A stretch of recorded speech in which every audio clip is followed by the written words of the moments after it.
믿음의 용사들 이런 제목으로 은혜 나눕니다. 영국에 있는 남부 웨일즈의 탄광촌에서 큰 사고가 생겼습니다. 그 탄광의 갱도가 무너져서 그 막장에서 일하던 광부 14명이 갱 안에 갇히고 말았습니다. 지금 같으면 여러 가지 기계나 과학이 발달이 되어서 쉽게 구조할 수 있지만은 그 옛날에는 그러하지 못했어요. 칠흑같이 어두운 그러한 갱도 안에서 갇혀서 구조를 기다리고 있었던 것이죠. 그래서 인명구조대에서는 그들을 구하기 위해서 24시간, 또 48시간, 72시간 밤낮 쉬지 않고 계속해서 파내려 갔지만은 발견할 수가 없었습니다. 나흘째 되던 날 과연 그들이 살아있을까 의구심이 생길 정도였습니다. 그럼에도 불구하고 계속해서 파내려가고 또 파내려가게 된 것이죠. 자, 그런데 어디선가 희미한 소리가 들려왔습니다. 그래서 그들은 그 소리를 따라서 부지런히 또 더 파내려 가게 된 것입니다. 그러자 이 광부들이 부르는 찬송 소리를 듣게 되었습니다. 이들이 부른 찬송은 옛부터 도움 되시고 내 소망 되신 주, 이 세상 풍파 중에도 늘 보호하시리. 이 찬송을 부르고 있었던 거예요. 드디어 암흑 속에 갇혔던 그 광부들을 무사히 구조하게 되었습니다. 그래서 이 광부들은 처음에는 두려움과 절망감에 떨었다고 합니다. 누구나 다 그럴 수밖에 없는 것이죠. 근데 그 후 찾아온 그들의 믿음이 인내할 수 있게 해주고 더 나아가서 마음의 평안함을 얻게 해주었다고 합니다. 그래서 그런 마음의 평안함을 가지고 하나님을 찬송하게 된 것이죠. 그 찬송 소리에 의해서 인명구조대가 그들을 속히 구조할 수가 있게 되었다고 하는 것입니다. 참된 믿음은 인내와 평안을 가져다 주는 줄로 믿습니다. 오늘 본문에 보게 되면 믿음의 용사들이 있어요. 자, 그러면 이들의 믿음은 어떤 믿음인지 오늘 본문 말씀 함께 살펴보며 은혜 나눕니다. 첫 번째 같이 한번 따라서 하죠. 변함이 없는 믿음. 오늘 본문 16절입니다. 16절 찾아서 같이 읽습니다. 사드락과 메삭과 아벤느고가 왕에게 대답하여 이르되 느부갓네살이요 우리가 이 일에 대하여 왕에게 대답할 필요가 없나이다. 아멘. 이 바벨론 제국의 전성기는 느부갓네살 왕 때 이루어졌어요. 느부갓네살 왕은 BC 605년에서 BC 562년까지 무려 43년 동안 바벨론 제국을 다스렸습니다. 이 느부갓네살 왕이 왕위에 오르자마자 먼저 애굽을 쳐서 점령을 했어요. 그리고 애굽의 동맹국이었던 유다 나라를 쳐서 역시 점령을 했던 것입니다. 이렇게 점령을 하고 거기에 있는 많은 왕족과 귀족들을 포로로 붙잡아 갔습니다. 거기에 이제 다니엘과 또 하나냐와 또 미사엘과 아사랴 이 사람들이 거기에 포함이 되어 있었던 것이죠. 느부갓네살 왕이 이렇게 그 나라를 확장시키고 정책을 세우는데 그 정책 중에 하나가 인재 양성하는 일이었어요. 그래서 국가에서 운영하는 인재 양성 학교를 세웠습니다. 그리고 거기에 국비생으로 많은 사람들을 뽑아서 양성하게 된 것이에요. 그 중에 이제 몇 사람이 여기 다니엘과 하나냐, 미사엘과 아사랴가 뽑히게 된 것이죠. 느부갓네살 왕은 이들의 이름부터 먼저 바꾸어 주었습니다. 그래서 하나냐는 사드락으로, 미사엘은 메삭으로, 아사랴는 아벤느고로 이렇게 이름을 바꾸어 주었어요. 이 하나냐라고 하는 이름의 뜻은 하나님은 자비로우시다 그런 뜻이에요. 참 좋은 이름이죠. 그런데 이 하나냐를 사드락이라고 하는 이름으로 바꾸어 주었어요. 사드락이라고 하는 이름의 뜻은 태양의 영감, 그런 뜻이에요. 태양신을 섬기고 있었던 이들에게 있어서 태양의 영감, 좋은 이름을 붙여주긴 했죠. 또 미사엘이라고 하는 이름은 하나님과 같은 분이 어디 있느냐, 그런 뜻이에요. 근데 이 메삭이라고 하는 이름의 뜻은 아쿠신과 같은 분이 누구인가, 그런 뜻이란 말이죠. 또 아사랴라고 하는 이름의 뜻은 하나님께서 도우신다, 그런 뜻인데, 여기 아벳느고라고 하는 말의 뜻은 누구신의 종, 그런 뜻이란 말이죠. 우리나라도 일제시대 때 일본 사람들이 우리나라 이름을 다 일본식으로 바꾸게 한 것이죠. 이렇게 하게 되는 것은 그들의 문화와 민족성을 말살시키고자 하는 정책이란 말이죠. 그런데 여기 이 느부갓네살 왕도 그런 정책을 사용하게 된 거죠. 그런데 그들의 문화와 민족성만 말살시키고자 하는 것이 아니라 신앙까지도 바꾸게 하려고 하는 것이에요. 그래서 그 이름의 뜻을 보게 되면 잘 알 수가 있죠. 본래 그들이 가지고 있었던 하나냐, 미사엘, 아사랴라고 하는 이름은 하나님이 들어가죠. 하나님은 자비로우시다.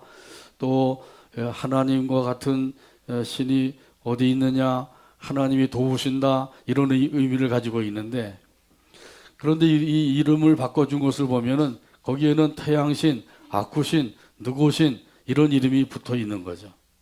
그러니까 신앙을 바꾸라는 거예요. 그런데 이 다니엘의 세 친구가 그 신앙을 바꿀 수가 있겠어요? 아무리 국비성을 뽑혀서, 그래서 거기서 양성을 받고 그리고 나가서 왕의 그 신임을 받게 되면 장관 자리도 할 수가 있고, 그리고 벼슬을 얻어서 떵떵거리고 잘 살 수가 있지만은, 그렇다고 할지라도 여호와 신앙을 버릴 수가 없단 말이죠. 그래서 이들은 변함이 없는 신앙을 가지게 된 줄로 믿습니다. 불변의 믿음을 가지고 있었던 거예요. 느부갓네살 왕이 커다란 금신상을 만들어 놓았어요. 그리고는 그 나라의 모든 관리들을 다 불러 모았습니다. 낙성식을 거행하면서 악기 소리가 울려 퍼지거든 일제히 그 신상에게 절을 하여라, 경배를 하여라, 이렇게 명령을 내리게 된 거죠. 그런데 사드락과 메삭과 아벳느고 이 세 사람이 절하지 아니하였어요. 또 하나님을 섬기는 사람으로서 그 신상 앞에 절할 수가 없었던 것이죠.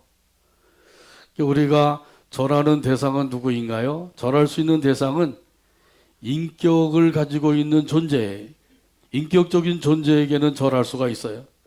살아있는 사람이나 하나님은 인격을 가지신 분들이죠. 그러니까 이들에게는 절을 할 수가 있어요. 그런데 인격적인 존재가 아닌 비인격적인 존재에게는 절대로 절할 수가 없는 것이죠.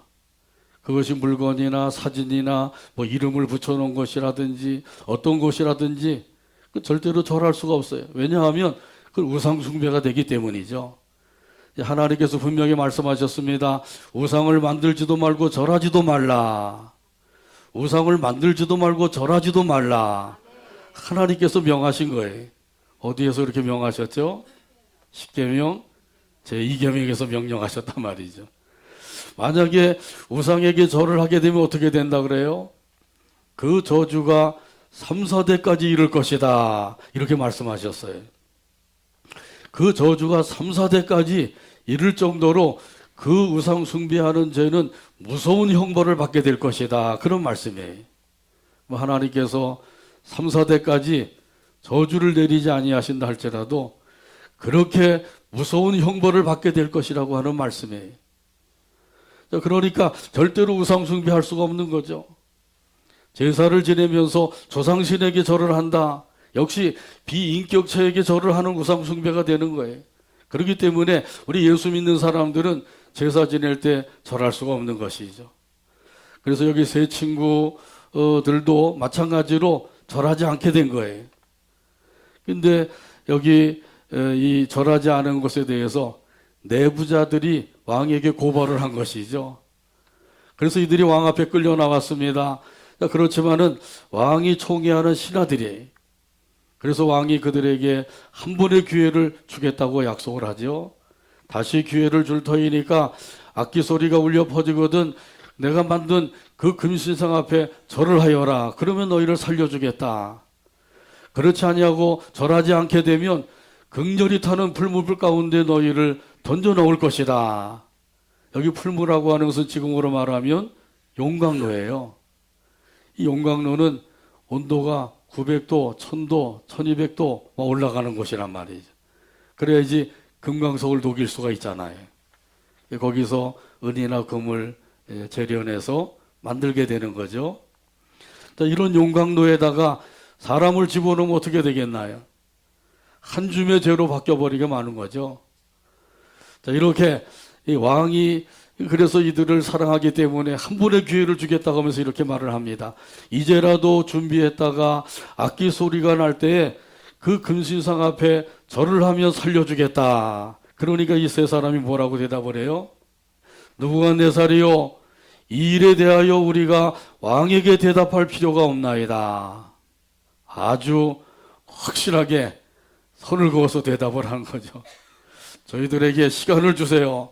그러면 생각해 보겠습니다. 그게 아니에요. 이 일에 대하여 우리가 왕에게 대답할 필요가 없나이다. 그 당시에 왕명은 사람을 죽이기도 하고 살리기도 하는 것이죠. 재판도 없어요. 왕이 명령을 내리면 그 자리에서 끌려나가서 죽임을 당하게 되는 것이죠. 그런데도 이 일에 대하여 왕께 대답할 필요가 없나이다. 이렇게 대답을 하게 된 것이죠. 신성하게 절하는 일, 이것은 두 번 다시 생각할 것도 없습니다. 우리는 여호와 하나님을 섬기는 사람으로서 오직 하나님만을 섬길 것입니다. 이런 대답이란 말이죠. 매우 확고부동한 그들의 신앙의 모습을 보여주고 있는 거죠. 하나님께서는 바로 이런 그 신앙의 자세를 우리에게 요구하고 계신 줄로 믿습니다. 우리가 믿는지 안 믿는지 그저 미지근한 그런 신앙을 가지고 있는 것이 아니라 하나님 앞에 온전한 믿음, 확실한 믿음, 이 믿음을 가지고 살기를 지금도 원하시고 계셔요. 미지근한 믿음 하면 어느 교회가 생각이 나죠? 복촌교회요? 아유, 그럼 큰일 나죠. 미지근한 신앙이다. 그럼 복촌교회가 생각이 나면 큰일 난 거예요. 옛날에 라오디게아가 그랬단 말이죠. 그걸 본받으면 안 되죠. 우리는 뜨거운 믿음, 확실한 믿음을 가지고 살아야 될 줄로 믿습니다. 자, 그런데 저와 여러분의 신앙은 어떠한가요? 한번 나의 신앙을 한번 점검해 보시죠. 바람에 흔들리는 갈대와 같이 그렇게 믿음을 가지고 있지 않는지, 연약한 믿음을 가지고 있지 않는지, 또 아주 작은 고통과 괴로움에서도 쉽게 무너져 내리는 그러한 연약한 믿음을 가지고 살고 있지 않는지요. 하나님께서는 그런 믿음을 원치 아니하셔요. 확실한 믿음, 확고한 믿음, 이걸 원하시고 계신단 말이지. 예배 드릴 때는 주님을 위해서 살겠습니다 그랬다가 뒤돌아서면은 나도 먹고 살아야지. 이렇게 하면 하나님께서 별로 좋아하지 아니하시는 거죠. 너무 자주 바뀌어서 이런 자기 자신이 싫어질 정도가 되면 안 되는 거예요. 다시 한번 여기 다니엘의 세 친구들의 그 불변의 믿음, 변함이 없는 믿음, 이 믿음을 생각하면서 나도 이러한 믿음을 가지고 살아야 되겠다.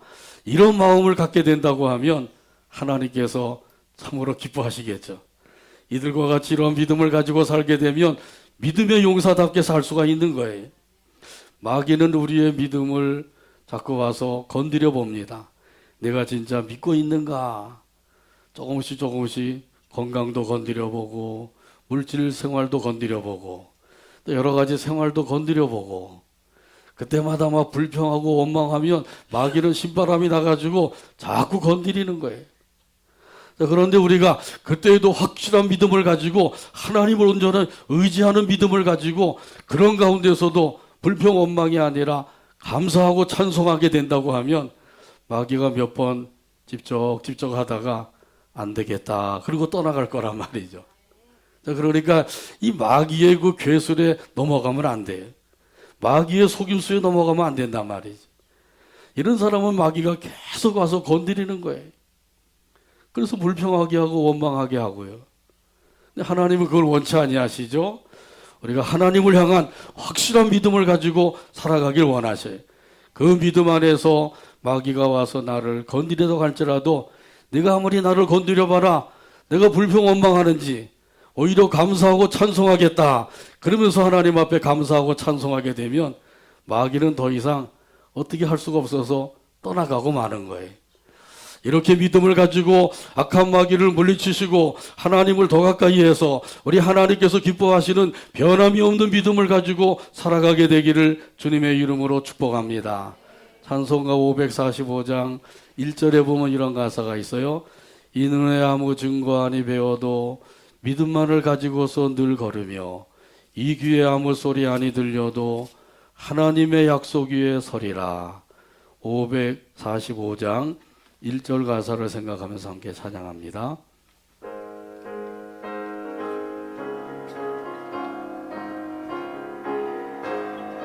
이 눈에 아무 증거 아니 배워도 이 눈에 아무 증거 아니 믿음만을 배워도 가지고서 늘 걸으며 믿음만을 가지고서 늘 걸으며 이 귀에 아무 소리 안 들려도 아니 이 귀에 들려도 아무 소리 아니 들려도 하나님의 약속 위에 서리라. 하나님의 약속 위에 서리 걸어가세 믿음 위에 서서 걸어가세 믿음 위에 나가세 서서 나가세 의심 버리고 나가세 의심 버리고 걸어가세 믿음 위에 서서 걸어가세 믿음 위에 눈과 서서 귀에 아무 증거 눈과 없어도 귀에 아무 증거 없어도 아멘. 두 번째 같이 따라서 합니다. 능력을 믿는 믿음. 오늘 본문 17절 말씀이에요. 17절 같이 읽습니다. 왕이여 우리가 섬기는 계시다면 우리를 맹렬히 타는 불뭇불 가운데에서 능히 건져내시겠고 왕의 손에서도 건져내시리이다. 아멘. 왕이여 우리가 섬기는 하나님이 계시다면, 이 말씀은 하나님이 계신지 안 계신지 잘 모르겠다고 하는 의미가 아니죠. 이것은 우리를 풀무불 가운데서 건져주실 그 마음을 가지고 계신다면 그런 의미란 말이죠. 하나님께서 우리를 구원해 주어야 되겠다. 이런 마음을 가지고 계신다고 하면 능히 우리를 건져 주실 것입니다. 이런 믿음의 고백이에요. 우리 인간의 생사화복은 누구의 손에 달려 있어요? 사람의 손에 달려 있는 것이 아닌가요? 아니죠. 하나님의 손에 달려 있는 거예요. 근데 어떤 사람들은 자기 손에 달려 있다고 믿는 사람도 있더라고요. 하나님의 손에 달려 있어요. 인간의 생사화복이 하나님의 손에 달려 있다고 하는 사실을 믿는다고 하면 이런 하나님께 모든 것을 맡길 수 있는 믿음을 갖게 되는 거죠. 우리 하나님의 계획과 역사를 따라서 모든 일들이 이루어지고 있다고 하는 사실을 꼭 믿으시길 바랍니다. 이것이 바로 섭리신앙이라고 하는 거예요. 만일 하나님께서 풀물불 가운데서 건져 주어야 되겠다 이렇게 계획을 하셨다고 하면 그러면 능히 건져 주실 것이란 말이죠. 이 다니엘의 세 친구들이 바로 그런 믿음을 가지고 있는 거예요. 우리 하나님의 능력은 완전한 능력입니다. 0.001%라도 부족함이 없는 100% 완전한 능력이라고 하는 사실을 믿으시길 바랍니다. 그리고 이 믿음을 가지고 하나님을 더 가까이 섬기게 되기를 바랍니다. 하나님께서는 바로 이러한 믿음을 가지기를 원하시고 계셔요. 창세기 17장에 보게 되면 그 아브라함의 나이 99세 때 하나님이 찾아오셨어요. 찾아오셔서 말씀하시죠. 나는 전능한 하나님이다. 내가 너로 번성하게 하여 여러 민족의 아버지가 되게 하겠다. 또한 내 아내 사레는 여러 민족의 어머니가 되게 하겠다. 그러니까 아브라함이 처음에 어떻게 했어요? 하나님께서 농담도 잘하시지. 아니 지금 내 나이가 100세가 다 되고 내 아내는 90세가 다 됐는데 아들을 낳게 해주겠다고 당치도 않는 말씀이지. 그러면서 너무 우스워가지고 웃음을 견디지 못해가지고 땅에 엎드려서 웃었다 그랬어요. 이 아브라함도 처음에는 하나님의 말씀을 신뢰하지 못하고 있었던 것이죠. 자, 그러면서 하나님께 이렇게 아뢰었습니다. 주여, 이스마엘이나 병들지 않고 오래 살도록 해주세요. 그리고 주께서 약속하신 것을 이 이스마엘에게나 잘 지켜주세요. 이스마엘도 그 하갈이 낳은 그런 종의 아들이지만은 자기 아들이란 말이죠. 그러니까 이제 내 나이가 너무 많아서 아들을 낳는 것은 어려울 것이고 이스마엘이나 좀 잘 돌보아 주셔서 이스마엘을 통해서 하나님의 약속이 이루어지게 해주세요. 하늘의 별과 같이 바다의 모래가 같이 후손이 많게 하리라고 하셨으니 이스마엘을 통해서 이루어 주세요. 이렇게 부탁을 하게 된 거거든요. 그러자 하나님께서 뭐라고 말씀하셔요? 아니다. 내 아내 사라가 아들을 낳을 것이다. 그 이름을 뭐라 그래요? 이삭이라고 하라. 이렇게 말씀하신 거예요. 그러니까 하나님께서 말씀하신 그 말씀을 아브라함이 믿었어요. 전능하신 하나님을 믿은 거예요. 그래, 내 나이가 100살이라고 또 내 아내도 이제 90세가 되어서 생리 현상으로는 도저히 아들을 낳을 수 없지만은 하나님께서 낳게 하신다고 하면 낳을 것이다. 그런 믿음을 갖게 되었단 말이죠. 그 믿음의 증거가 뭐예요? 그것이 바로 할례를 행한 거예요. 이 할례라고 해서 언약의 표징이거든요. 하나님께서 아브라함에게 그렇게 말씀하시면서 할례를 행하라 그러셨거든요. 근데 아브라함이 이렇게 믿고 할례를 행하게 된 거예요. 이런 아브라함의 믿음에 대해서 로마서 4장 21절에 보면 말씀하셔요. 같이 한번 따라서 하죠. 약속하신 그것을 또한 능히 이루실 줄을 확신하였으니 아멘. 약속하신 그것을 또한 능히 이루실 줄을 확신하였다. 이게 아브라함의 믿음이란 말이죠. 우리 교회 작년 8월 달에 오셔서 말씀을 전해주신 김재규 목사님 생각나시죠? 캄보디아 장신대 총장으로 일하고 계시죠? 이분이 이제 목회를 하실 때 교회당을 잘 지어서 한 400~500명 성도들이 모여서 예배를 드리게 됐는데 교회가 부흥이 되니까 교회를 좀 확장 건축을 해야 되겠다 해서 그 교회를 매각을 하고 땅을 계약을 하게 되었어요. 그런데 그 교회를 매각한 것이 그만 사기꾼에게 걸려가지고 그 매각한 그 교회가 그만 공중으로 날아가 버렸어요. 그러니 땅을 계약한 것도 돈이 있어야 살 수가 있죠. 중도금 잔금 치르고 사야 되는데 그럴 수가 없게 되고 교회가 없어져 버린 거예요. 교회 부지가 없어진 거죠.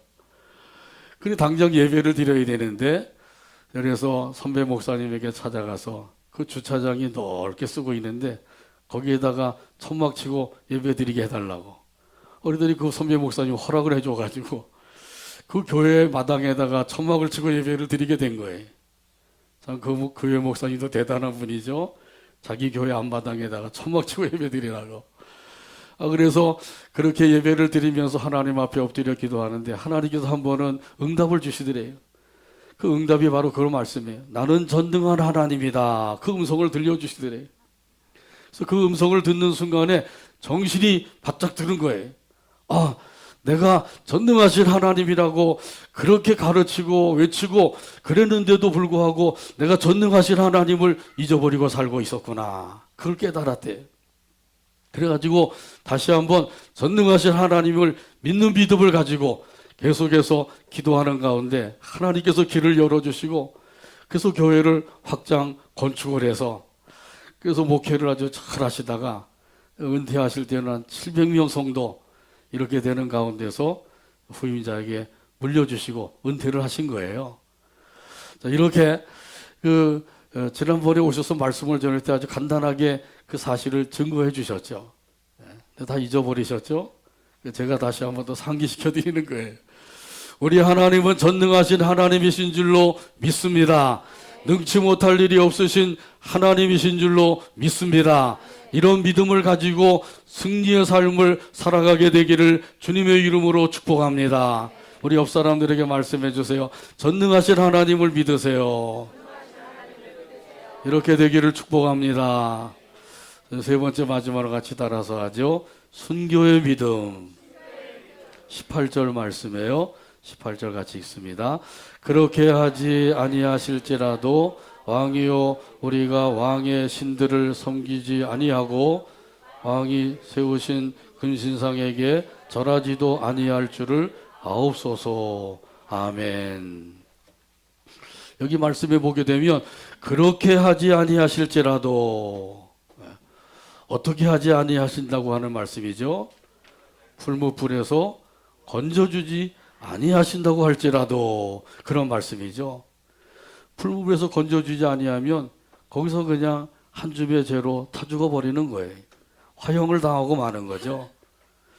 여기 그렇게 하지 아니하실지라도, 죽는다고 할지라도, 순교를 당한다고 할지라도, 이 찌라도의 신앙이 참으로 귀한 거죠.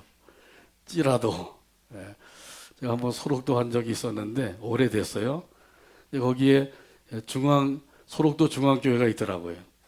근데 거기 중앙교회 전도사님이 담임을 하고 있는데, 이 전도사님은 목사 안수를 받을 수 있는데도 안수를 안 받고 연세가 많으신데도 그냥 전도사님으로 섬기고 있는 거예요. 나는 그냥 전도사로 섬기는 게 좋습니다. 그리고 이제 겸손히 섬기고 있더라고요. 근데 그분이 그런 말씀을 하셔요. 여기 소록도 옆에 찌라도가 있대요. 그래서 처음에는 그런 섬도 있나 그랬는데, 들어보니까 그 찌라도라고 하는 게 성경에 나오는 찌라도라더라고요. 성숙한 신앙인들은 바로 이 찌라도의 신앙을 가지고 있는 거죠. 하박국 3장 17절에서 18절에 보면 그런 말씀이 나오죠. 비록 무화과 나무가 무성하지 못하며 포도나무에 열매가 없으며 감람나무에 소출이 없으며 밭에 먹을 것이 없으며 우리의 양이 없으며 외양간에 소가 없을지라도, 여기 찌라도가 나오죠. 이 찌라도래요. 그러면서 설명을 하더라고요. 그러니까 무화과 나무가 무성하지 못할지라도, 포도나무에 열매가 없을지라도, 또 감람나무에 소출이 없을지라도, 밭에 먹을 것이 없을지라도, 우리의 양이 없을지라도, 외양간에 소가 없을지라도, 이런 의미라는 거죠. 나는 여호와로 말미암아 즐거워하며 나의 구원의 하나님으로 말미암아 기뻐하리로다. 할렐루야. 이 6가지가 없을지라도, 그럴지라도 나는 한 가지, 여호와 하나님만 있으면 여호와 하나님만으로 즐거워하고 기뻐하겠습니다. 이 하박국 선지자의 믿음의 고백이란 말이죠. 이 고백이 저와 여러분의 고백이 되기를 바랍니다.